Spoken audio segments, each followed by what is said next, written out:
Assalamualaikum warahmatullahi wabarakatuh. Kalau tuan pergi ke Batam, hati-hati angin topan. Dari bunyi sambutan salam, nampaknya macam belum makan. Apa kabar semua jamaah membakut? Alhamdulillahi Rabbil Alamin. Allahumma salli ala Sayyidina Muhammad wa ala alihi wa sahbihi wa barik wa sallim. Kullu amrin zibalin, semua amal yang baik, walam yubda' bihamdillah, kalau tidak dimulai dengan ucapan pujian kepada Allah, fahuwa aqta', maka amal itu putus, tiada boleh dibawa sebagai bekal menghadap Allah Subhanahu wa taala. Yang sudah bersusah bertungkus lumus, menghayunkan tangan, melangkahkan kaki, tetes keringat dan air mata, sehingga malam ini kita boleh berkumpul bersempena Maulidur Rasul sallallahu alaihi wasallam. Kita ingin malam ini segala amal kita boleh menjadi bekal menghadap Allah Subhanahu wa taala. Kita awali dengan alhamdulillahi rabbil alamin. Majlis tidak disebut namanya, maka majlis itu antanajifah, majlis busuk, majlis bangkai, majlis berbau. Kita tidak mau majlis Maulidur Rasul sallallahu alaihi wasallam, majlis mulia bersama orang mulia, menyampaikan kalam yang mulia. Maka majlis yang mulia ini pun kita sebutkan nama orang yang paling mulia. Allahumma salli ala Sayyidina Muhammad wa ala ali Sayyidina Muhammad. Mudah-mudahan kita semua mendapatkan syafaat Nabi Muhammad sallallahu alaihi wasallam. Laisa minna, tidak diperakui, tidak diakui sebagai umat Nabi Muhammad sallallahu alaihi wasallam man lam yarham saghirana, tidak sayang kepada budak kecil, tidak sayang kepada kanak-kanak, walam ya'rif syarafa kabirina, tidak hormat kepada yang tua, tidak sayang kepada anak-anak, maka bukan umat Nabi Muhammad sallallahu alaihi wasallam. Semua anak muda, semua belia-belia, semua kanak-kanak saya sayangi kerana Allah, dan alim ulama kita, para pemimpin kita.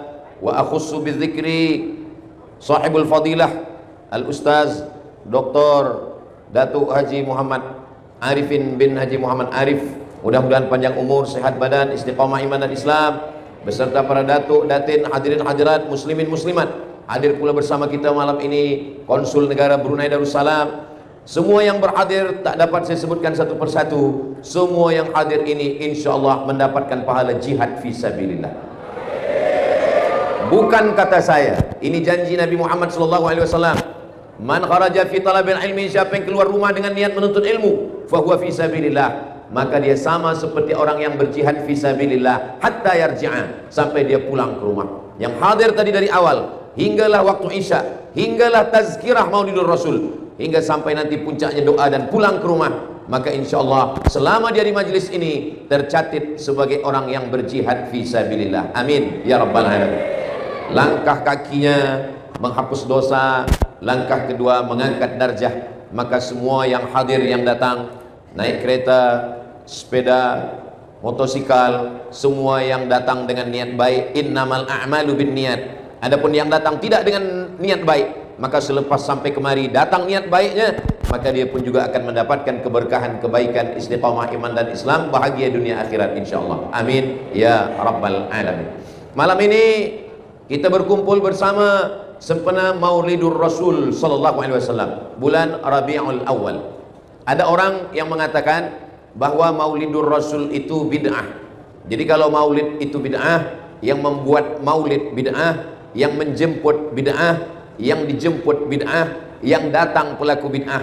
Kalau bid'ah berarti dhalalah, kalau dhalalah berarti masuk neraka. Berarti yang menjemput masuk neraka, yang dijemput masuk neraka, dan yang paling panas nerakanya yang memberi tazkirah. Maka maulid Nabi sallallahu alaihi wasallam, apakah pernah Nabi mengingat-ingat hari lahir dia? Mana dalil bahwa Nabi pernah menyebut mengingat hari lahirnya? Maka Nabi pernah ditanya, "Ya Rasulullah, mengapa engkau berpuasa hari Isnin?" Nabi berpuasa hari Isnin, Nabi berpuasa hari Khamis. Sahabat itu bertanya.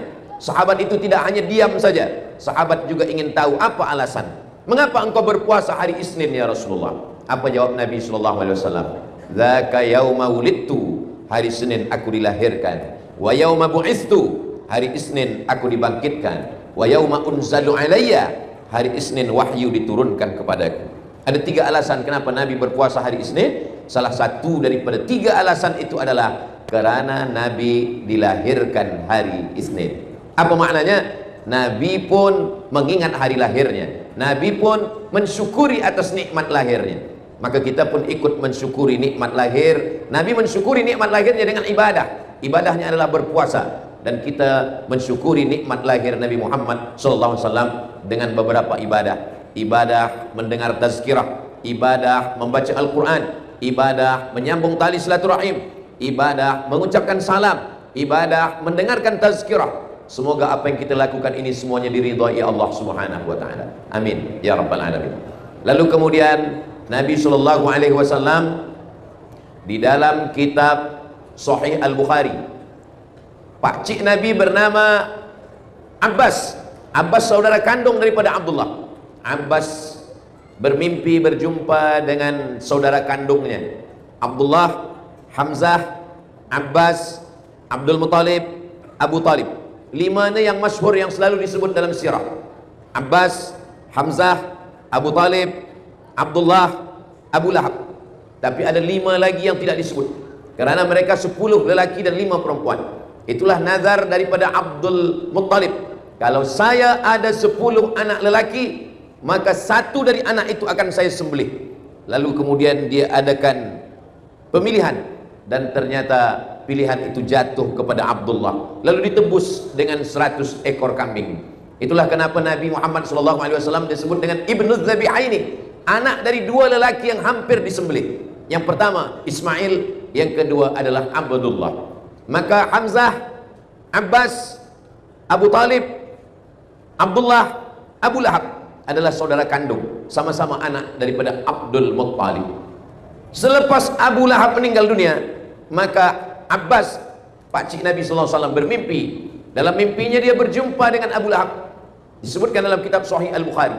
Lalu kemudian Abbas bertanya, bagaimana kabar engkau di alam akhirat sana, wahai Abu Lahab? Abu Lahab mengatakan, saya masuk neraka. Tidak ada ikhtilaf tentang Abu Lahab masuk neraka beserta isinya, beserta istrinya, beserta amalnya, beserta hartanya. Satu surah khas untuk Abu Lahab. Tabbat yada abi lahabin wa tab. Bagaimana dengan hartanya? Ma aghna anhu maluhu wa ma kasab. Abu Lahab, hartanya, pekerjaannya. Tabbat yada abi lahabin wa tab, ma aghna anhu maluhu wa ma kasab. Lalu kemudian dia pasti masuk neraka. Sayasla naran dzata lahab. Istrinya namanya Ummu Jamil. Wa mara'atuhu hammalatal hatab fi jidha hablum mim masad. Tapi kata Abu Lahab, khuffifa alayya fi kulli itsnain. Azab saya diringankan setiap hari Isnin. Li'itaqi Suwaibah, karena saya membebaskan, memerdekakan budak perempuan bernama Suwaibah. Suwaibah adalah budak Abu Lahab. Abu Lahab mengatakan kepada Suwaibah, wahai Suwaibah, engkau jaga adik ipar saya yang sedang hamil. Nama adik iparnya itu adalah Aminah, istri daripada Abdullah. Nanti bila Aminah ini melahirkan anak, engkau bagikan kabar kepada saya, kata Abu Lahab. Lalu kemudian lahirlah anak yang ditunggu. Maka datanglah Suwaibah memberikan kabar, wahai sayyidi, tuan saya Abu Lahab, Aminah sudah melahirkan anak. Maka kata Abu Lahab, anti hurrah, sejak hari ini, hari Isnin 12 Rabiul Awal, engkau tidak lagi menjadi budak, engkau bukan hamba saya, engkau saya bebaskan daripada perbudakan. Maka itulah kebahagiaan pertama dari seorang bernama Abdul Uzza. Abdu artinya hamba.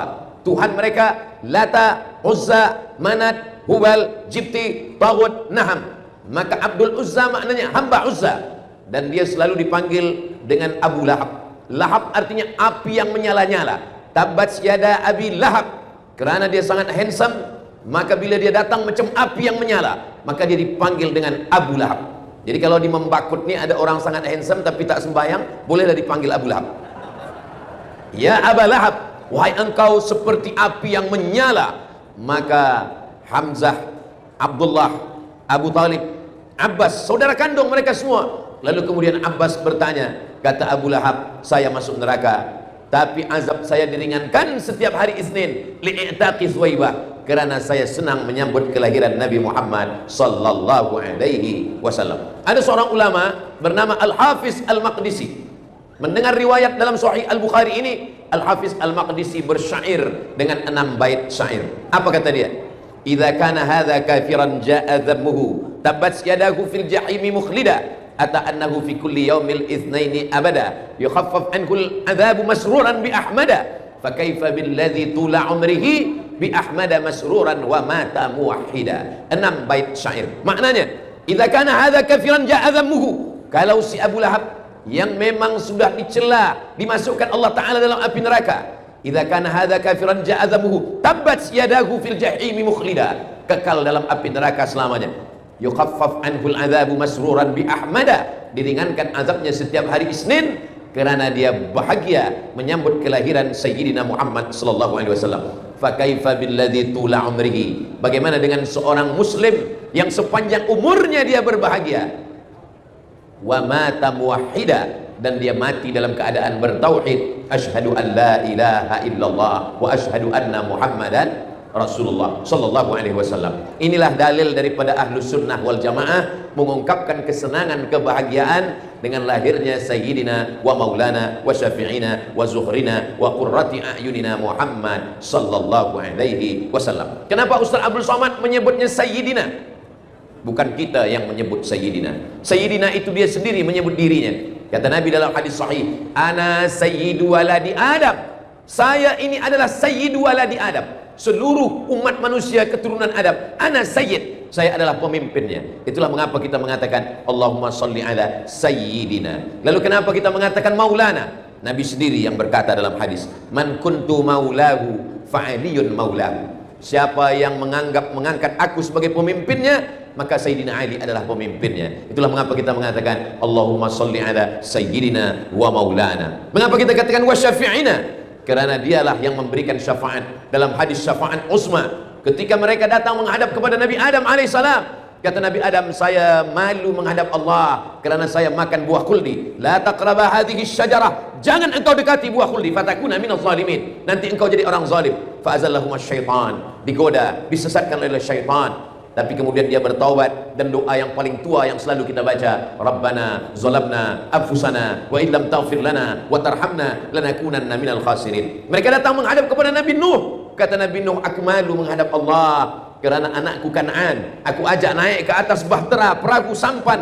Ya bunayya, wahai anakku, irkam ma'ana, mari naik ke atas bahtera perahu sampan ayah. Apa kata anaknya Kan'an? Sa'awi ila jabalin ya'simuni minal ma', saya akan naik ke atas bukit yang menyelamatkan saya dari air. Mereka datang kepada Nabi Musa alaihi salam. Kata Nabi Musa alaihi salam, ketika aku naik ke atas bukit Tursina, mereka menyembah patung Samiri.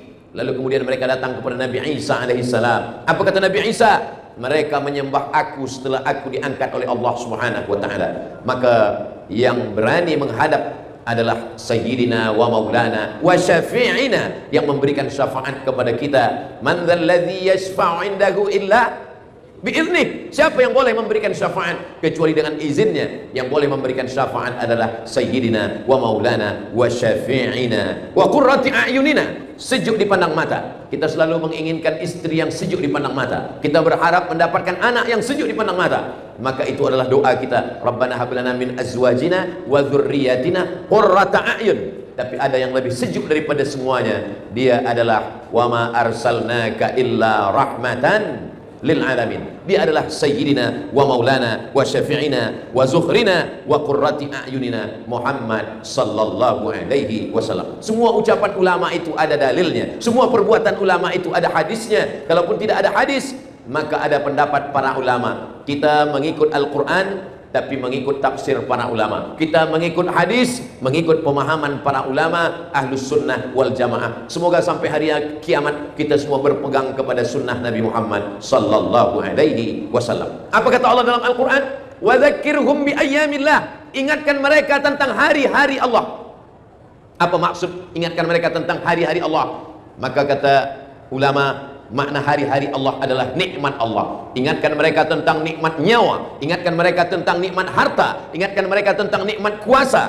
Tapi ada yang lebih hebat daripada nikmat kuasa, nikmat nyawa, nikmat harta. Nikmat yang paling besar adalah nikmat datangnya Nabi Muhammad sallallahu alaihi wasallam. Itulah mengapa kita buat maulid, sebab kita tidak lagi menggunakan Muharram, Safar, Rabiul Awal, Rabiul Akhir, Jumadil Awal, Jumadil Akhir, Rajab, Sya'ban, Ramadan, Syawal, Dzulqa'dah, Dzulhijjah.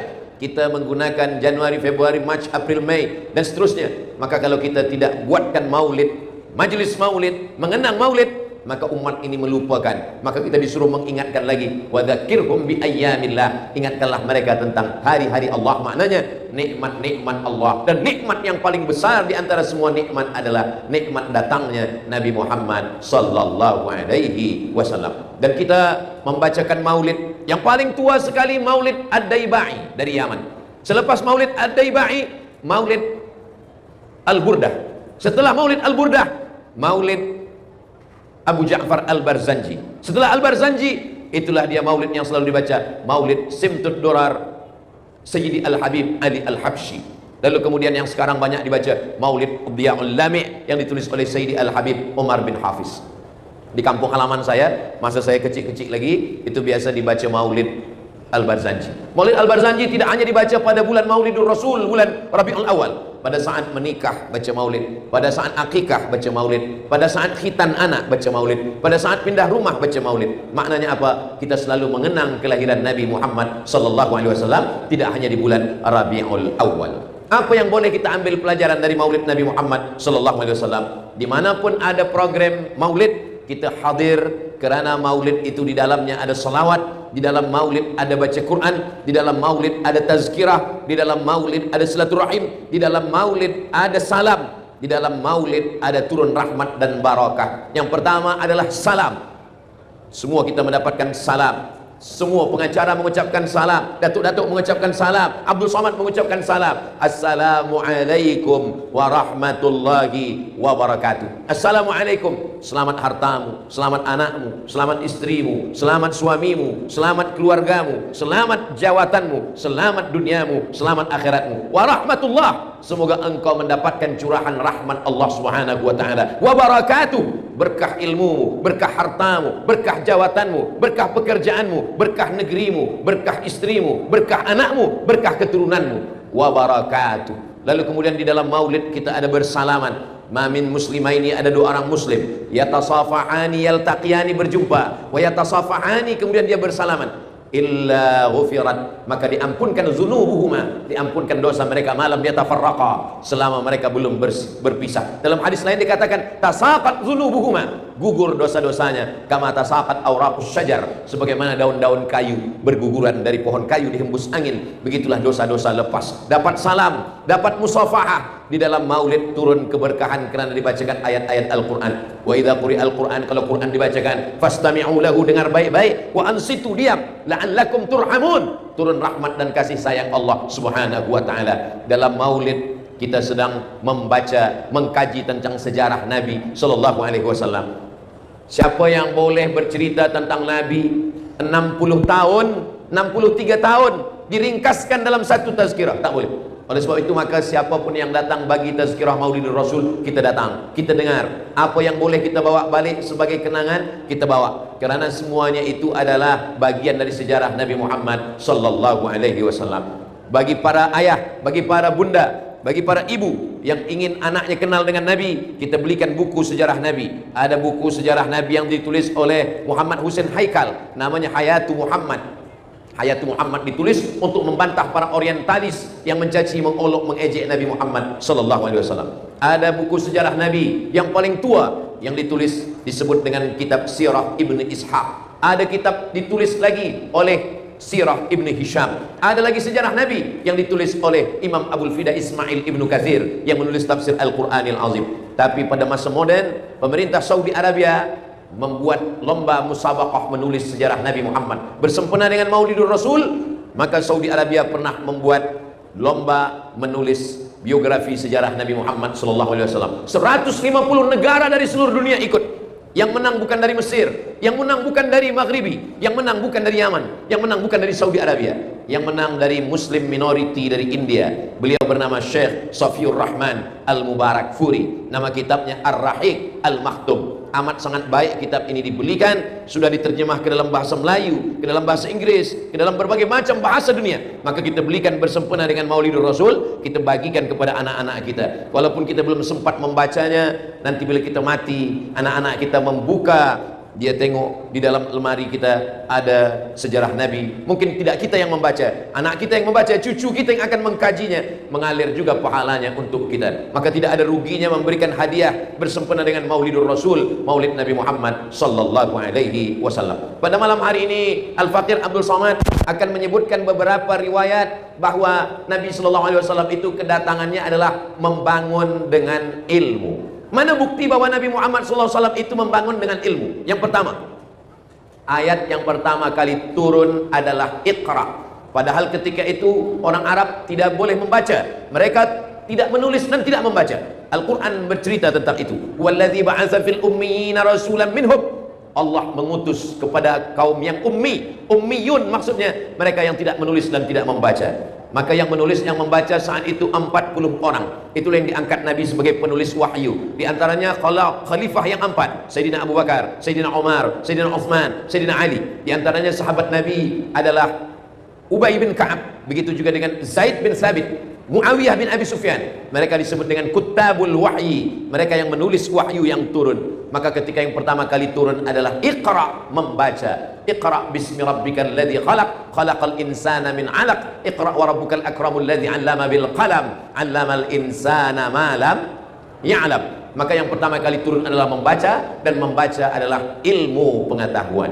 Jadi nampaklah bahwa Nabi Muhammad SAW bukan berbicara tentang masyarakatnya, karena masyarakatnya masyarakat jahiliyah, masyarakatnya masyarakat yang tidak suka membaca, karena mereka tidak boleh membaca. Tapi wahyu yang datang adalah Tanzilal Azizir Rahim, turun dari Allah Subhanahu wa Ta'ala. Ini bukti pertama bahwa Nabi Muhammad SAW membangun dengan ilmu, karena ilmu tidak boleh diperolehi kecuali dengan membaca. Manusia ini yang mempengaruhi akal fikirannya ada 4. Yang pertama ayah, yang kedua ibu, yang ketiga lingkungan, yang keempat bacaan. Abdul Somad yang mempengaruhi cara saya berpikir ini ada 4. Yang pertama ayah saya, yang kedua ibu saya, yang ketiga lingkungan tempat saya dibesarkan, yang ketiga apa yang saya baca. Apa yang saya baca itulah yang berpengaruh kepada kepala saya.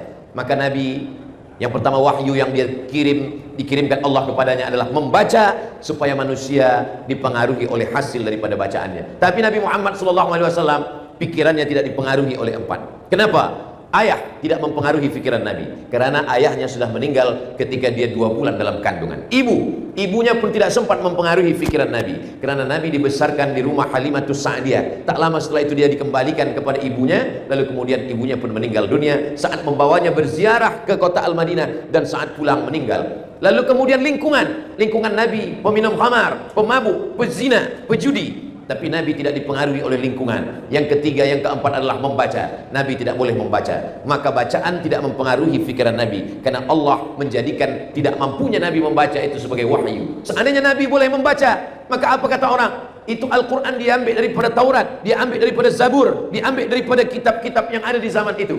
Maka kita dengan senang, dengan mudah membantah Nabi tidak boleh membaca. Siapa yang mengatakan yang tidak boleh membaca Nabi? Allah sendiri yang mengatakan Nabi tak boleh membaca. Mana ayatnya? Walladzi ba'atsa fil ummiyina rasulan minhum. Makna minhum maksudnya sebagaimana masyarakatnya tak boleh membaca, maka Nabi pun juga sama seperti masyarakatnya, dia tidak boleh membaca. Tapi ayat yang pertama kali turun adalah Iqra, maknanya kita semua disuruh membaca. Apa yang kita baca? 2. Iqra membaca yang tertulis, Iqra membaca yang tidak tertulis.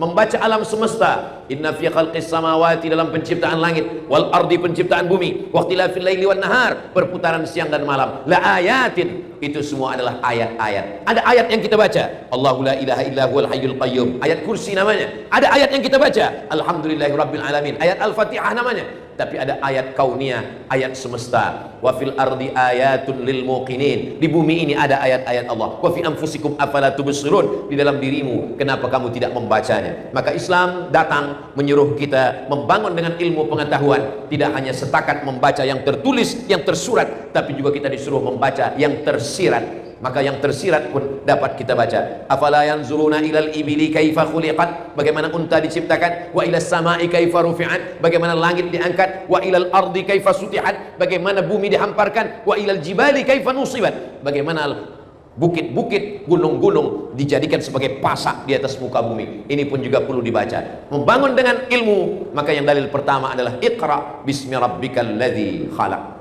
Siapapun, apapun boleh kita baca. Bagaimana kalau ada orang ingin membaca tulisan orang kafir? Silakan baca Iqra, tapi jangan lupa bismi rabbikal ladzi khalaq. Membaca tetap dengan nama Allah. Khudh ma safa da'ma kadar. Kalau ada bacaan itu yang baik, ambil.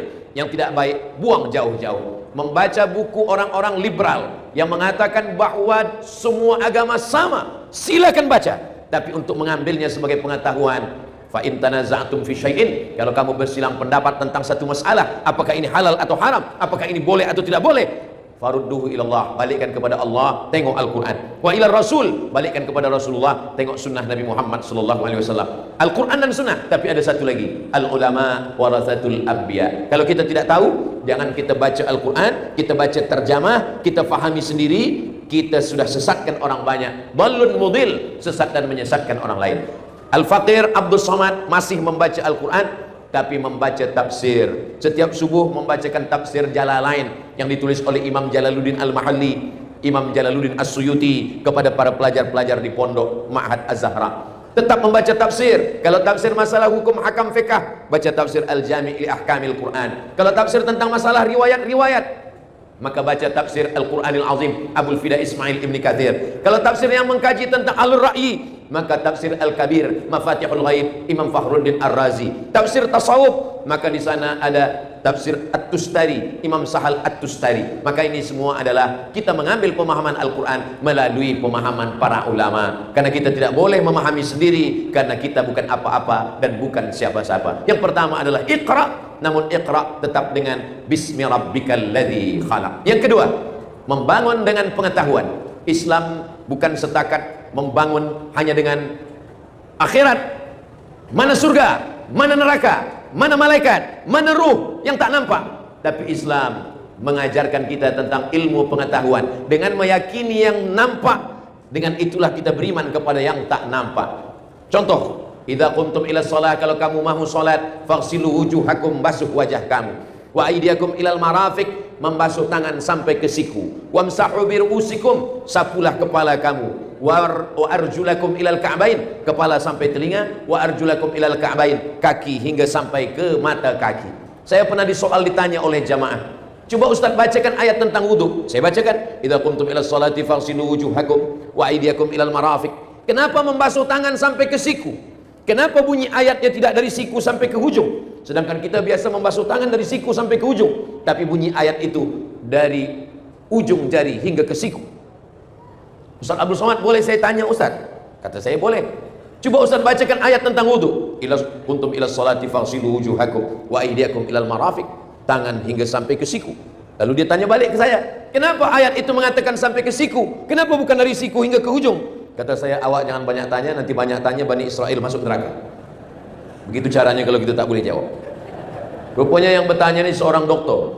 Kata dia, saya ini selalu operasi. Kalau saya nak mengoperasi membelah perut orang, saya basuh tangan saya, Ustaz Abdul Somad. Cara saya membasuh tangan saya macam yang ada dalam Quran yang Ustaz bacakan tadi. Kami basuh tangan kami dari ujung jari hingga ke siku. Sebab apa?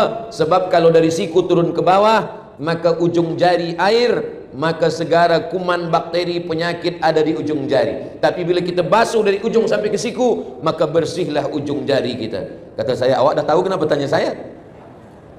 Allah Subhanahu wa ta'ala menurunkan ayat Al-Quran, lalu kemudian kita berfikir dari yang nampak inilah kita akan beriman kepada yang tak nampak.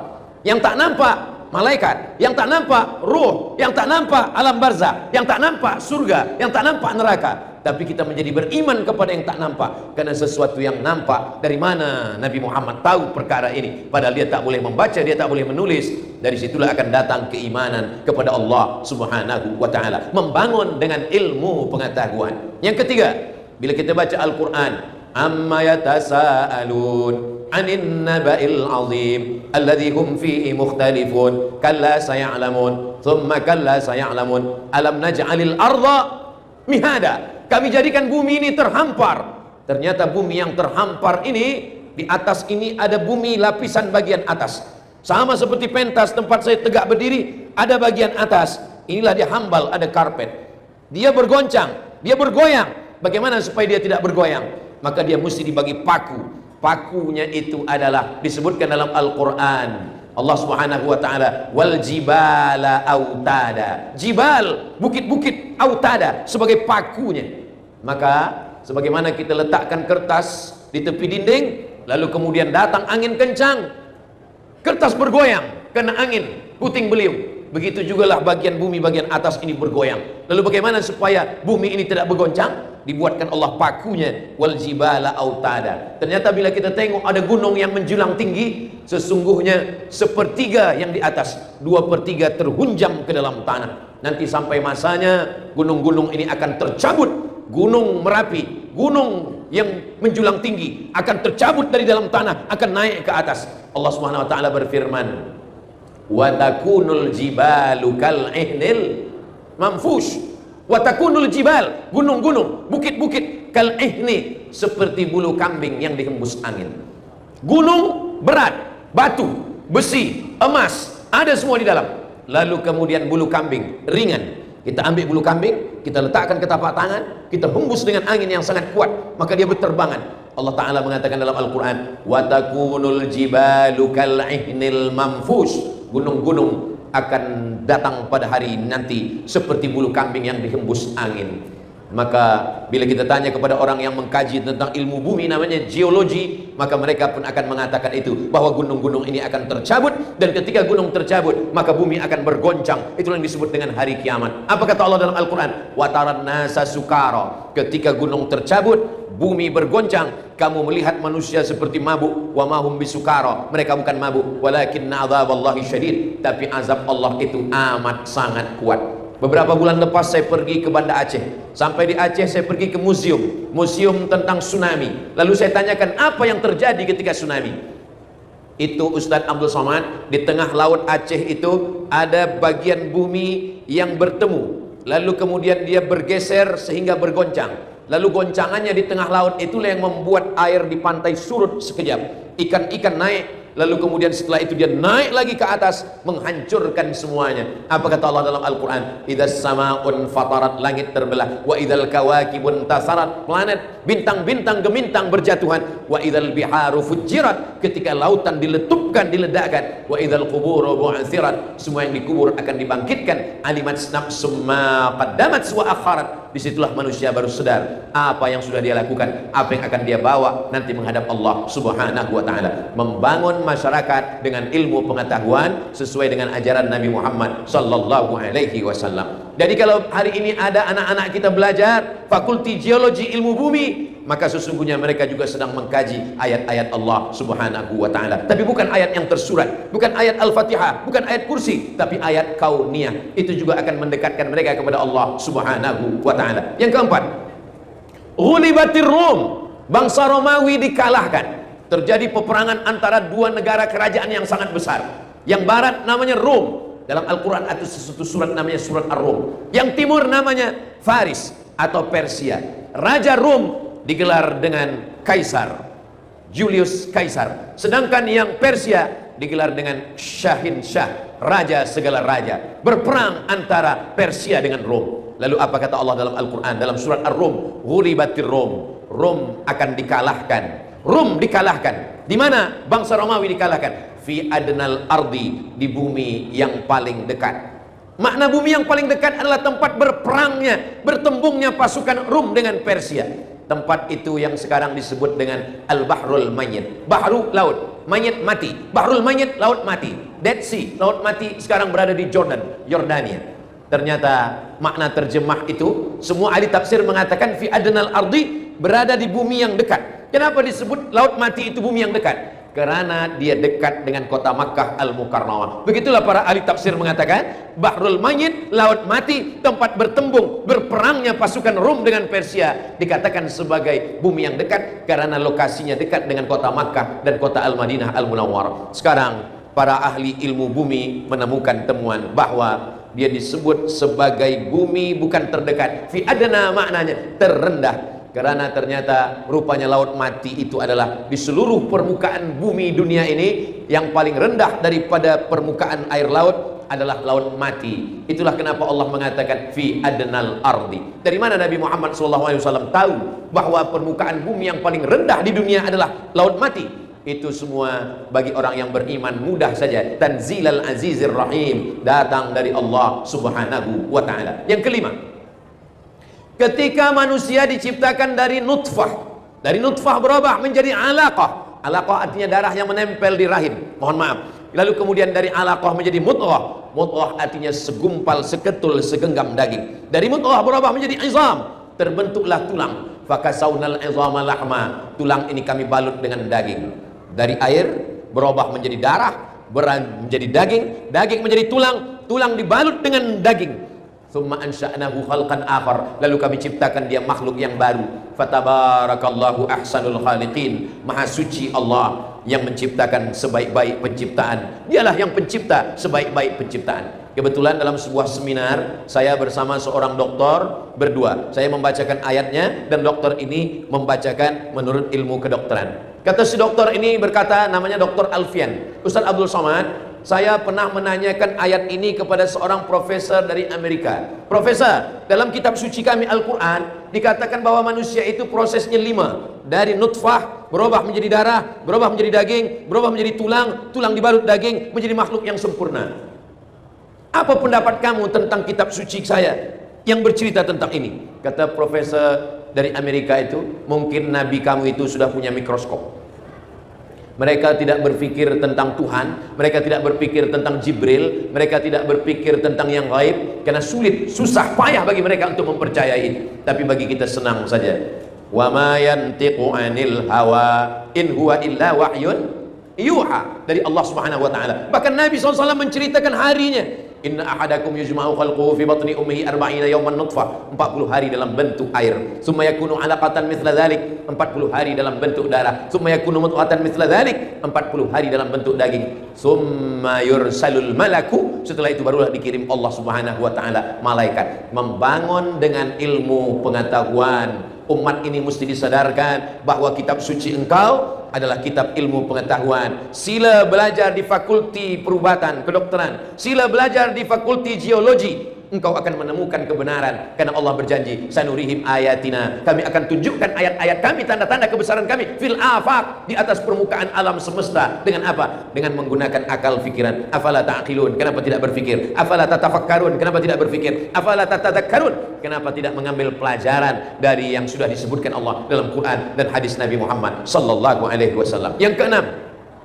inna fi khalqis samawati, dalam penciptaan langit, wal ardi, penciptaan bumi. Ketika orang berpikir tentang penciptaan langit, maka muncullah satu ilmu yang disebut dengan astronomi. Lalu kemudian ketika penciptaan bumi, muncullah satu ilmu yang disebut dengan ilmu geologi. Inna fi khalqis samawati wal ardi waqtilafil laili wan nahar, perputaran siang dan malam, malam jadi siang, siang jadi malam, lalu berubah menjadi bulan, bulan menjadi tahun, tahun menjadi abad.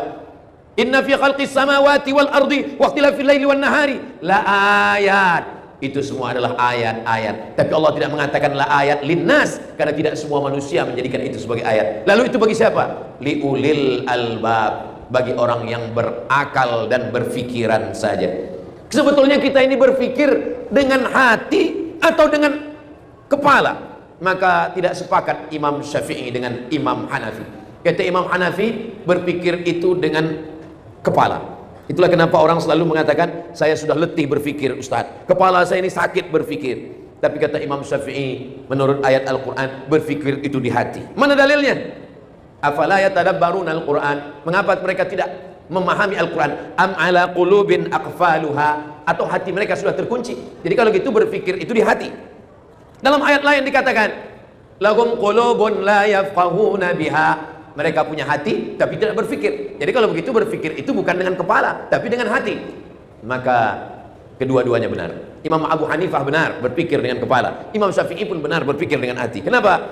Karena awal lintasan pikiran itu di hati, lalu dari hati dia naik ke kepala, maka dua-duanya benar. Yang berkelahi adalah pengikut yang tidak mengerti lalu menyalahkan kedua imam. Kedua-dua imam itu benar. Awal dari lintasan, maka orang Melayu mengatakan terlintas di hati saya. Dari lintasan hati itulah naik ke kepala lalu dia berpikir. Kedua-duanya benar. Pancaran cahayanya dari hati. Maka kalau hatinya benar, pikirannya pun akan benar. Tapi kalau hatinya tidak benar, pikirannya pun juga tidak akan benar. Begitulah Allah Subhanahu wa taala. Inna fi khalqis samawati, penciptaan langit, wal ardi, penciptaan bumi, waqtilafil laili wan nahar, perputaran siang dan malam, la ayat. Itu semua adalah ayat-ayat. Bagi siapa? Liulil albab, bagi orang yang berfikir dengan hati dan pikirannya. Siapa itu ulul albab? Alladzina yadhkuruna Allah, orang-orang yang berzikir mengingat Allah, qiyaman, waktu tegak, wa qu'udan, waktu duduk, wa ala junubihim, waktu dia berbaring, tegak, duduk, dia tetap berzikir, subhanallah, walhamdulillah, wa la ilaha illallah, wallahu akbar.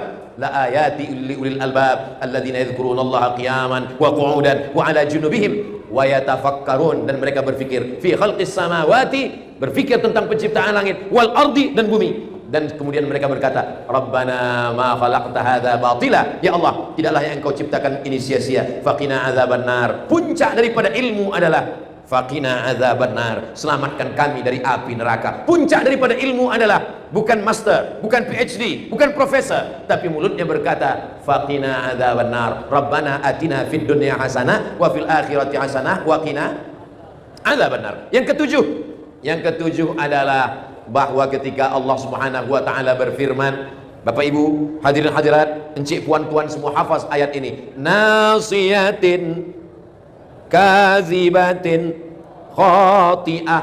Nasiyatin, ubun-ubun, kepala bagian depan. Kalau budak baru lahir kita tengok ada bergerak di kepalanya. Nasiyatin, nasiyah, yang selalu kita sapu waktu berwuduk dalam mazhab Syafi'i. Nasiyatin, kepala, ubun-ubun. Kazibatin, pembohong.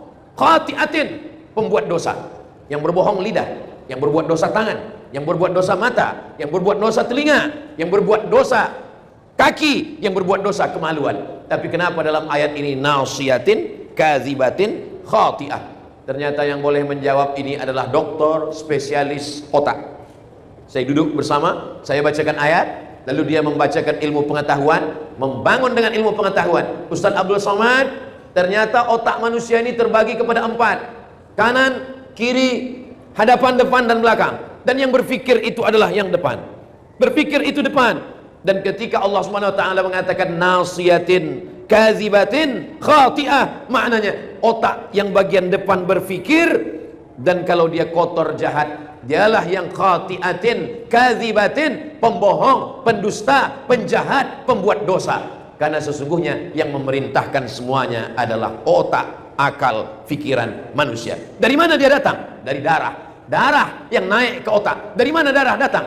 Darah datang dari jantung, menyembur, disemburkan oleh jantung. Jantung dapat darah dari mana? Jantung dapat darah dari makanan. Maka benarlah sabda Nabi SAW, ayyuma lahmin, setiap daging di badan, nabata min haramin, kalau tumbuh dari yang haram, fannaru aulabi, tempatnya api neraka. Atib mat'amak, jaga makananmu, takun mustajabad dakwah. Karena sepiring nasi yang kita makan berubah menjadi setetes darah. Darah masuk ke jantung, dari jantung naik ke kepala. Kepala kita menjadi kotor, kepala kita menjadi jahat, kepala kita menjadi pembohong, kepala kita menjadi penipu, mata menjadi jahat, telinga menjadi jahat, kaki menjadi jahat, melangkah ke tempat yang jahat. Kenapa? Karena fikiran, dan fikiran berawal dari makanan. Itulah mengapa dalam Islam dikatakan kulu, makanlah, min thayyibat, dari yang baik-baik. Anfiqu, berinfaklah, bersedekahlah, min thayyibat, dari yang baik-baik. Innallaha thayyibun, Allah maha baik. La yaqbalu illa thayyiban, Allah tidak menerima kecuali yang baik-baik saja. Yang kedelapan,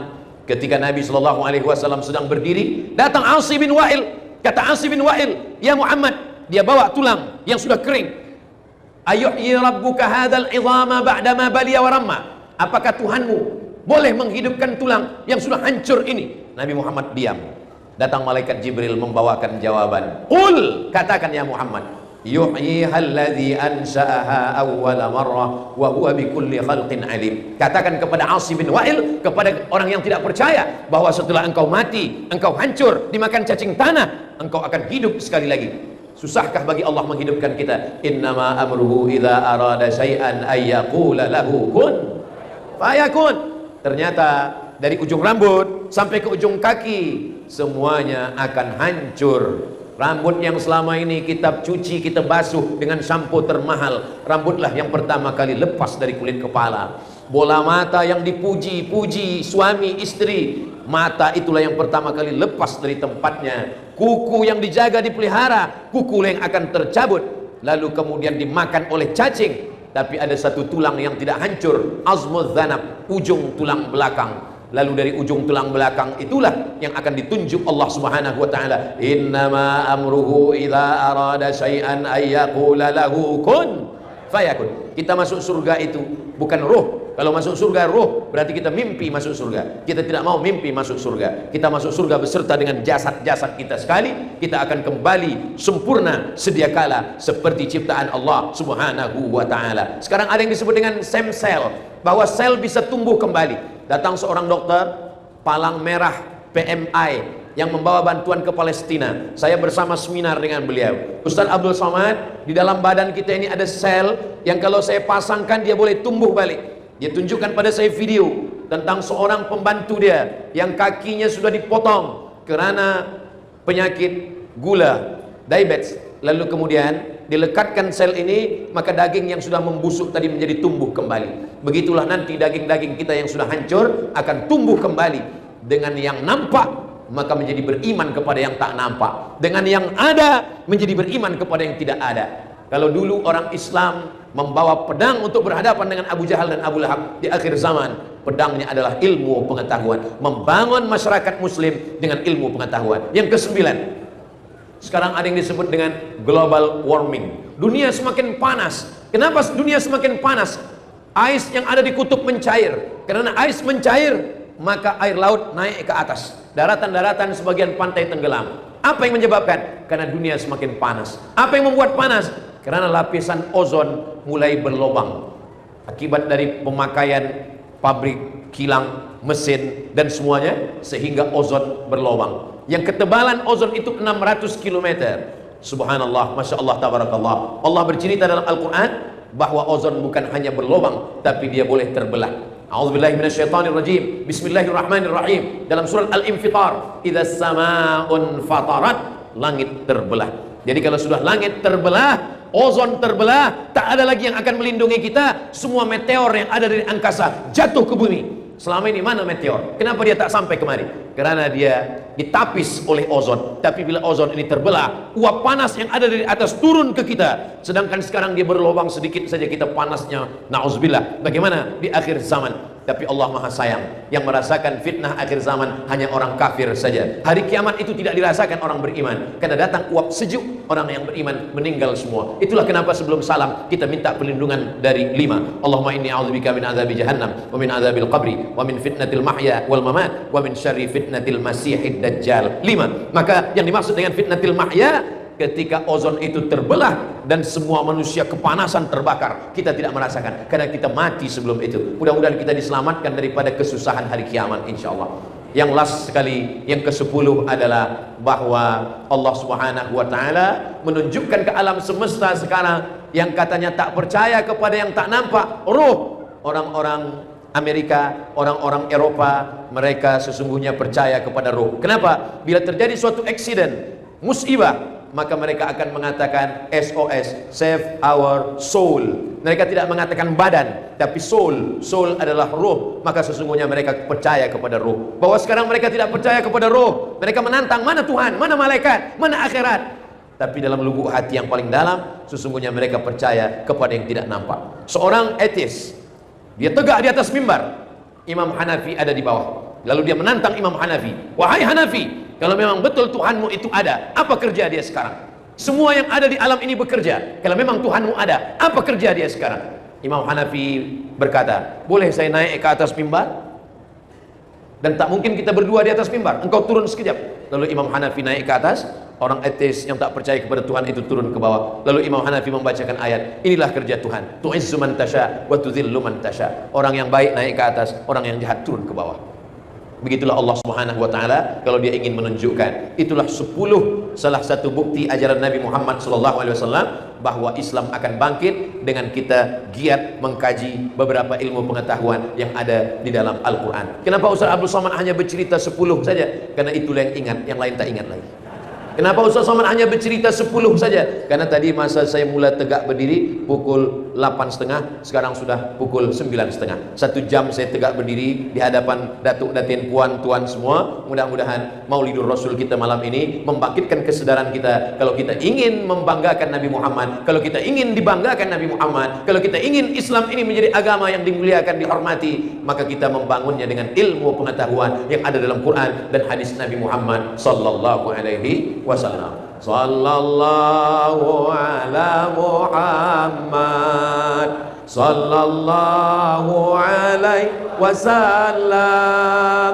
Sallallahu ala Muhammad sallallahu alaihi wasallam. Setengah sudah ada yang hidupkan flash handphone. Kalau ada, hidupkan. Kalau tak ada, beli handphone baru.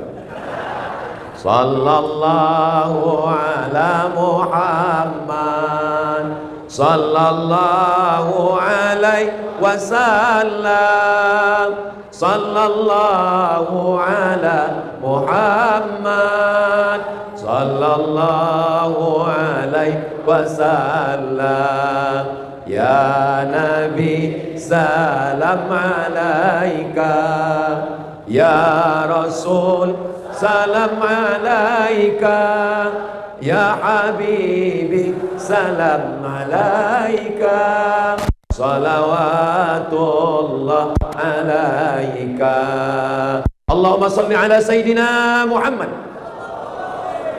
Apapun program maulid, baik di bulan Rabiul Awal walaupun nanti sudah keluar Rabiul Awal, datang, sebab di dalam maulid kita berselawat. Man shalla alayya salatan, siapa yang berselawat 1 kali, sallallahu alaihi biha asyra, Allah balas 10 kebaikan. Wa khutat anhu asyra sayyi'at, ditutupi Allah 10 kesalahan. Wa rufi'at lahu asyra darajat, diangkat 10 darajah tingkatan kemuliaan. Itulah yang dapat disampaikan oleh Al-Faqir Abdul Somad. Yang baik datang dari Allah, yang tak baik dari hamba Allah yang dhaif. Aqulu qawli hadza astaghfirullah li wa lakum. Tahniah Maulidur Rasul sallallahu alaihi wasallam. Terima kasih. Saya tutup dengan pantun penutup, menangkap puyuh di Bukit Selasih. Thank you dan terima kasih. Wassalamualaikum warahmatullahi wabarakatuh.